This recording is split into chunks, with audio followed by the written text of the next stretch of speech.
I'm Willem Luxemburg from the Department of Water Management at TU Delft, and I want to explain what we saw on 12 February 2017 at Oroville Dam, and explain this from the hydrological point of view.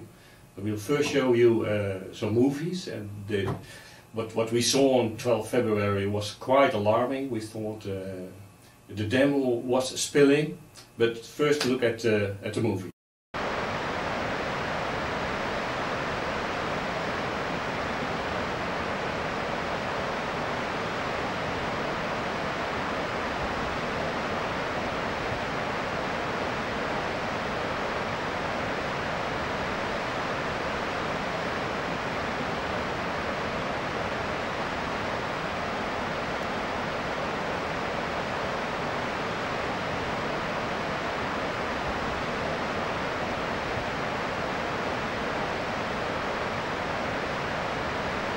What we saw on the movie was fortunately the emergency spillway spilling, and also the concrete main spillway.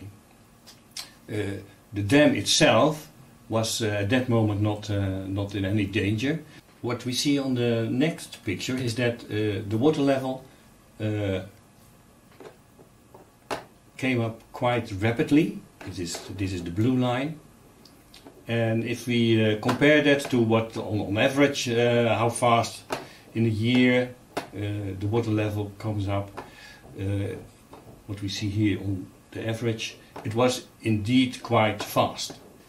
From the hydrological point of view, one could ask whether or not the emergency spillway was caused by extreme rain. But was this rain really extreme? Interesting to see is that rainfall stations upstream the dam indicate rainfall up to 100 mm per day for a number of days in sequence. Much more than the Oroville Dam rainfall station, which is the purple line. The higher rain intensities upstream in the catchment are due to an orographic effect.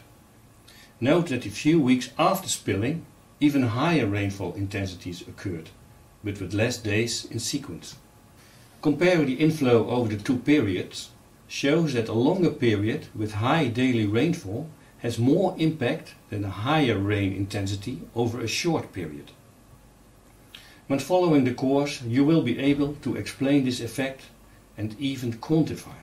Coming back to the question whether or not the rain was extreme in the Oroville spilling event, obviously multiple day rainfall is relevant. In the picture for station Quincy, the multiple day rainfall for the relevant period was compared to historic values. The conclusion is that the rain in the period early February 2017 was not that extreme. A statistic analysis based on the Gumbel distribution, something you will learn in the course, shows a return period of approximately 3 years for at least 5 sequential days of rainfall. Also, a graph of historic reservoir storage indicates that a full reservoir is rather common.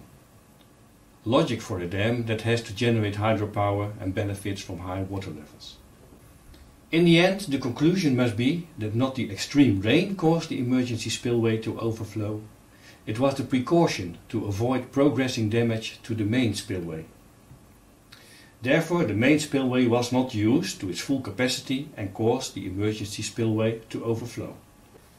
I hope you found this explanation interesting, and also how hydrology plays a role in everyday's life. I wish you further much luck with the course Water and Climate.